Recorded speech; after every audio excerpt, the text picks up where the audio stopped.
அவன் யாருக்குன்னா என்கிட்ட கனி வைக்கல, ஆனா என்கிட்ட வாழ்க்கும் சொல்லல. கருப்பசாமிக்கு எப்படி தெரியும் பாக்குறியா? உண்மை தானே? அப்படிதானே இருக்கணும். கணவன் மனைவி விரிசல்னா சிறிதளவு விரிசல் இல்ல, பெரியதளவு விரிசல். இப்ப வந்து மனக்குழப்பம், அப்படியே மனக்குழப்பம்னா மனநலம் மாறி நம்ம வந்து விஷம் ஏதோ அறிந்துடலாமா? அப்படிதானே?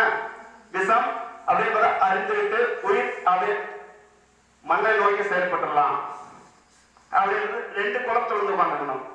அப்படிதானே இருக்கணும்.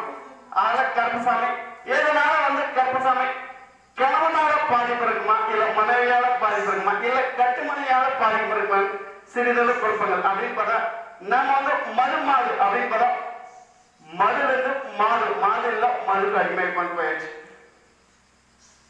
என்ன செய்யறோம்? ஏன் அடிமையான? நம்ம சரியில்லையே, நம்ம சரியில்லையாப்பா, நம்ம சரியில்லை. அப்புறம் எப்படி கணவன் மனைவிக்குள்ள சரியான நிலையை உண்டாக்கலாம்? என்ன பண்றான்? மனைவி மேல சிறிதளவு பெரிதளவு சந்தேகங்கள் ஏற்பட்டுச்சு. ஏன் ஏற்பட்டுச்சு?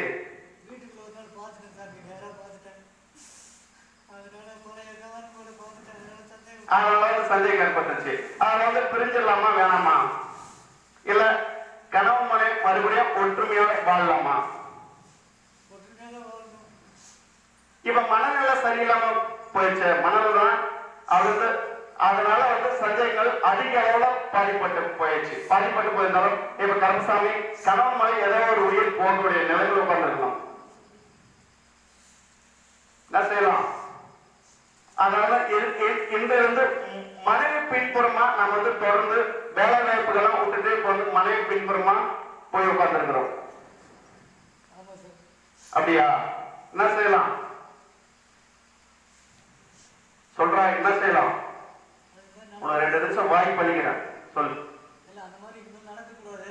பிள்ளைங்க புருஷன் பொண்டாட்டிங்க ஒத்துமையா வாழணும், எந்த சண்டையும் வாழக்கூடாது. ஒரு தொழில் ஒன்று தொடங்கி கொடுத்துருக்கேன், மனைவிக்கு கடை வச்சு கொடுத்துருக்கேன், அதை வச்சு பொழைச்சிக்கணும். அது நல்லபடியா பொழைச்சிக்கலாமா? நம்ம மனநிலை ஒரு நிலை இல்லையாப்பா. மதுல இருந்து விடுபட்டு கொடுத்தாரியா? நான் மறுபடியும் உன்னுடைய பழைய வாழ்க்கையை கட்டு காப்பாற்றி தரேன். உன் மனைவி திருப்பி கூட்டிட்டு வந்து கொடுக்குறேன். திருப்பி கூட்டிட்டு வந்து கொடுத்து உன்னுடைய பழைய வாழ்க்கை எதிர்காலமும் கருப்பசாமி முன்னேற்றங்கள் ஏற்படுத்தி தரேன். இவனுடைய மது அப்படின்றத குடிப்பழக்கம் விடுபட்டு கொடுத்தாரியா? குடிப்பழக்கம் மறுபடியும் அறிந்த நாள் என்ன செய்யலாம்? மறுபடியும் செஞ்சால் என்ன செய்யலாம்? நிரந்தரமா பிரிச்சிடலாமா?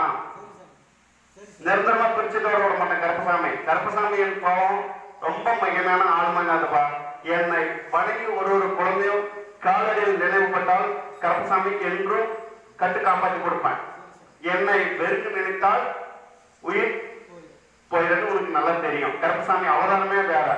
அதுல வந்து மது வந்து விடுபட்டு கொடுத்தாரியா? என் கையில் சத்திட்டு கொடு. கருப்பசாமி சத்தியமா குடிக்கூடாது. குடிச்சா ஒரு 10 காய் கை எழுதி விட்டுருவான், போய் காலந்துடும்.